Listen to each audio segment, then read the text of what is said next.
পড়ছি নমামি বসুরুদ্র। প্রথমে বিশেষ বিশেষ খবর। প্রধানমন্ত্রী নরেন্দ্র মোদী সেসেলসের জন্য 17,50,00,000 বিশেষ অর্থনৈতিক প্রকল্প গুচ্ছের কথা ঘোষণা করেছেন। দুদেশের মধ্যে স্বাক্ষরিত হয়েছে 7টি সমঝোতা স্মারকপত্র। ভারত মহাসাগরীয় অঞ্চলে শান্তি ও সুস্থিতি বজায় রাখতে ভারত ও মরিশাস একযোগে কাজ চালিয়ে যেতে সম্মত হয়েছে।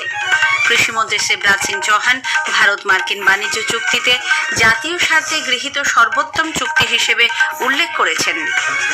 এসআইআর প্রক্রিয়ার রূপরেখা এবং বিধানসভা ভোটের প্রস্তুতি নিয়ে আলোচনা করতে পশ্চিমবঙ্গের মুখ্য নির্বাচনী আধিকারিক মনোজ কুমার আগরওয়াল আজ নির্বাচন কমিশনের পূর্ণাঙ্গ বেঞ্চের সঙ্গে বৈঠকে বসছেন। রাজ্যে এসআইআর প্রক্রিয়াকে কোনোভাবেই ব্যাহত করা যাবে না বলে সুপ্রিম কোর্ট স্পষ্ট জানিয়েছে। মহারাষ্ট্রে জেলা পরিষদের নির্বাচনে বিজেপি নেতৃত্বাধীন মহায়ুতি 731টি আসনের মধ্যে 552টিতে জয়লাভ করেছে। বাংলাদেশের ত্রয়োদশ জাতীয় সংসদ নির্বাচনের প্রচারাভিযান আজ সকাল 7:30টায় আনুষ্ঠানিকভাবে শেষ হয়েছে। বিসিসিআই 2025-26 সালে সিনিয়র পুরুষ ও মহিলা দলের খেলোয়াড়দের বার্ষিক চুক্তির কথা ঘোষণা করেছে। আসছে বিস্তারিত খবরে।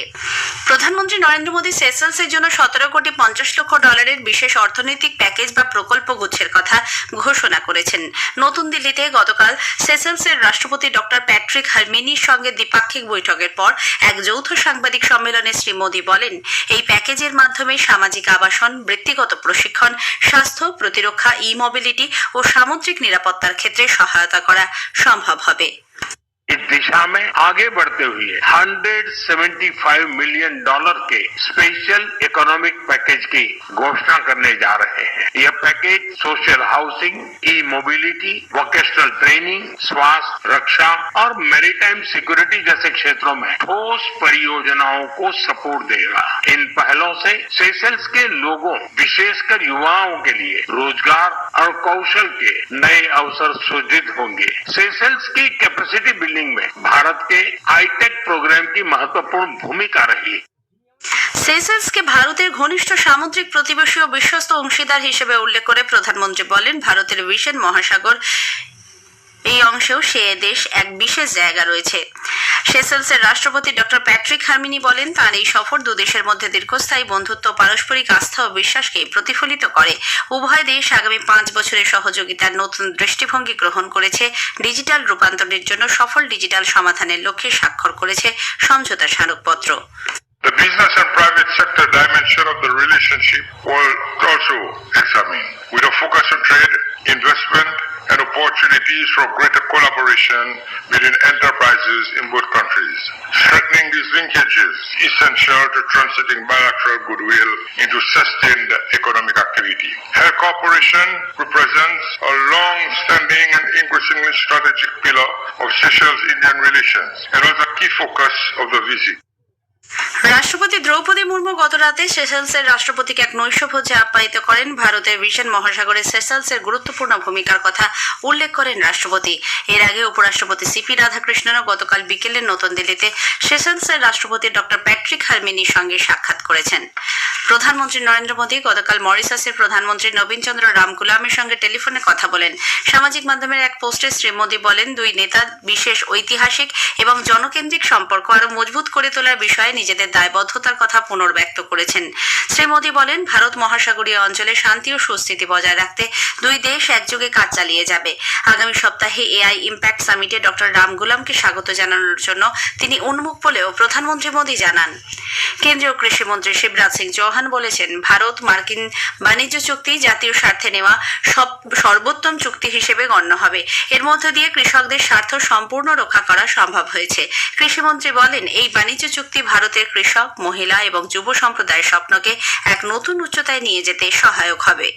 प्रधानमंत्री श्रीमान नरेंद्र मोदी जी को हृदय से धन्यवाद देता हूं। भारत के किसानों के हितों पर उन्होंने आंच नहीं आने दी। किसानों के हित को सर्वथा सुरक्षित किया गया है। ये समझौता उदाहरण है डिप्लोमेसी, डेवलपमेंट और डिग्निटी का, কেন্দ্রীয় স্বরাষ্ট্রমন্ত্রী অমিত শাহ আজ নতুন দিল্লিতে সাইবার অপরাধ মোকাবিলা এবং বাস্তুতন্ত্র বিষয়ক জাতীয় সম্মেলনে ভাষণ দেবেন।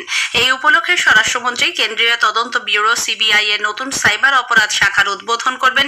এছাড়াও স্বরাষ্ট্র মন্ত্রকের S4C ড্যাশবোর্ডেরও উদ্বোধন করবেন। ভারতের সাইবার অপরাধ সমন্বয় কেন্দ্রের সঙ্গে সহযোগিতায় সিবিআই দুদিনের এই সম্মেলনের আয়োজন করেছে। কেন্দ্রীয় শিল্প নিরাপত্তা বাহিনী CISF এর দেশব্যাপী বন্দে মাতরম সাইক্লোথন 2026 আজ শুরু হচ্ছে। উপকূলীয় নিরাপত্তা নিয়ে জনসচেতনতা তৈরির উদ্দেশ্যেই এই উদ্যোগ।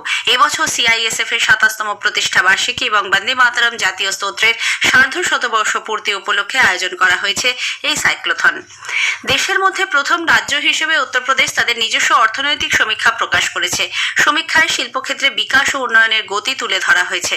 রাজ্যের অর্থমন্ত্রী সুরেশ খান্না গতকাল বিধানসভার বাজেট অধিবেশনে 2025-26 অর্থনৈতিক সমীক্ষা পেশ করেন। তিনি বলেছেন, আইন শৃঙ্খলা পরিস্থিতি আরো মজবুত করাকেই রাজ্য সরকার সর্বোচ্চ অগ্রাধিকার দিচ্ছে। আজকের প্রসঙ্গ অনুষ্ঠানে এবারের বিষয় প্রগতি। আজ শুনবেন বিশেষ আলোচনা, সুস্থ ভারত গড়ে তুলতে হর ঘর জল কর্মসূচি। ইন্ডিয়ান ইনস্টিটিউট অফ ম্যানেজমেন্ট কলকাতার অবসরপ্রাপ্ত অধ্যাপক প্রফেসর সুজয়া বসুর সঙ্গে কথা বলেছেন কাশফিন নাহার। আকাশবাণীর সংবাদ বিভাগ প্রযোজিত অনুষ্ঠানটি শুনবেন রাত 8টায় গীতাঞ্জলি, DTH বাংলা এবং আকাশবাণী সংবাদ কলকাতার সোশ্যাল মিডিয়া প্ল্যাটফর্মে। এই খবর আপনারা শুনছেন আকাশবাণী কলকাতা কেন্দ্র থেকে। পশ্চিমবঙ্গে SIR ভবিষ্যৎ রূপরেখা এবং আসন্ন বিধানসভা নির্বাচনের প্রস্তুতি নিয়ে আলোচনা করতে রাজ্যের মুখ্য নির্বাচনী আধিকারিক মনোজ কুমার আগরওয়াল আজ নির্বাচন কমিশনের পূর্ণাঙ্গ বেঞ্চের সঙ্গে বৈঠকে বসছেন। SIR নিয়ে সুপ্রিম কোর্টের একাধিক নির্দেশের পর গত রাতেই দিল্লি রওনা হয়েছেন তিনি। এদিকে পশ্চিমবঙ্গে SIR প্রক্রিয়া কোনোভাবে ব্যাহত করা যাবে না বলে সুপ্রিম কোর্ট স্পষ্ট জানিয়েছে। SIR প্রক্রিয়ার বিরোধিতা করে নির্বাচন কমিশন এবং রাজ্যের মুখ্য নির্বাচনী আধিকারিকের বিরুদ্ধে মুখ্যমন্ত্রীর দায়ের করা মামলায় শীর্ষ আদালতের বেঞ্চ জানিয়েছে, পদ্ধতিগত বিষয়ে যে কোনো নির্দেশের প্রয়োজন হলে আদালত তার ব্যবস্থা করবে। রাজ্যের শাসক দলের কাছে সুপ্রিম কোর্টের এই নির্দেশ বড় ধাক্কা বলে রাজনৈতিক মহল মনে করছে। নির্বাচন কমিশন অশোক কুমারকে দিল্লির নতুন মুখ্য নির্বাচনী আধিকারিক হিসেবে নিযুক্ত করেছে।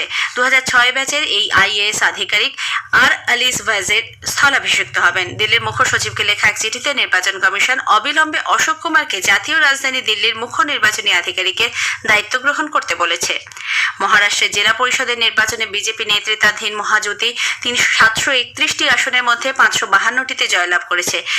এই জয়ের সুবাদে ক্ষমতাসীন জোট ভারতীয় জনতা পার্টি বিজেপি 225টি আসন দখল করে শীর্ষ স্থান পেল। 165টি আসন নিয়ে দ্বিতীয় স্থানে রয়েছে অজিত পাওয়ারের নেতৃত্বাধীন ন্যাশনালিস্ট কংগ্রেস পার্টি। 162টি আসন পেয়ে একনাথ শিন্ডের নেতৃত্বাধীন শিবসেনা রয়েছে তৃতীয় স্থানে। বিরোধীদের জোট মহাবিকাশ আঘাড়ির মধ্যে কংগ্রেস 55টি আসন পেয়েছে। বাংলাদেশে ত্রয়োদশ জাতীয় সংসদ নির্বাচনের প্রচারাভিযান আজ সকাল 7:30টায় আনুষ্ঠানিকভাবে শেষ হয়েছে। নির্বাচন কমিশনের নিয়ম অনুযায়ী ভোট গ্রহণের 48 ঘন্টা আগে প্রচার শেষ হওয়ার কথা। প্রতিবেশী ওই দেশে ভোট নেওয়া হবে আগামী বৃহস্পতিবার 12 ফেব্রুয়ারি। ঢাকার একটি স্বেচ্ছাসেবী সংস্থা এমিনেন্স অ্যাসোসিয়েটস ফর সোশ্যাল ডেভেলপমেন্টের জনসমীক্ষায় বিএনপি নেতৃত্বাধীন জোটে 208টি আসন পেয়ে জয়লাভের পূর্বাভাস দেওয়া হয়েছে। অন্যদিকে জামাতে ইসলামী নেতৃত্বাধীন জোট 46টি আসন পাবে বলে সমীক্ষায় ইঙ্গিত মিলেছে। এছাড়া জাতীয় পার্টি 3, অন্যান্য দল 4 এবং নির্দল প্রার্থীরা 17টি আসনে জয়লাভ করবে বলে পূর্বাভাস দেওয়া হয়েছে। তারা জানিয়েছে 41,500 জনের মতো মতামতের ভিত্তিতে ভোটের আগে বৃহত্তম এই সমীক্ষা চালানো হয়। উল্লেখ্য, ইউনিস প্রশাসন আওয়ামী লীগকে কোন রকম রাজনৈতিক কার্যকলাপ ও নির্বাচনে অংশগ্রহণের উপর নিষেধাজ্ঞা আরোপ করে। বিএনপি ও জামাত সমর্থিত প্রার্থীদের সুযোগকে কাজে লাগিয়ে জোরদার প্রচারে সামিল হয়। বাংলাদেশ টেলিভিশনের এক বার্তায় বিএনপি চেয়ারম্যান তারিক রহমান স্বীকার করেছেন, অতীতে তাদের দলের কিছু ভুল ত্রুটি হয়েছিল যা একেবারেই অনিচ্ছাকৃত। জামাতে ইসলামের আমির শফিকুর রহমান বিটিভি ও বাংলাদেশ বেতারে পৃথক বার্তায় প্রাতিষ্ঠানিক সংস্কার ও সুসংহত প্রশাসন সুনিশ্চিত করার জন্য তাদের নেতৃত্বের প্রতি সমর্থন জানাতে বলেছে।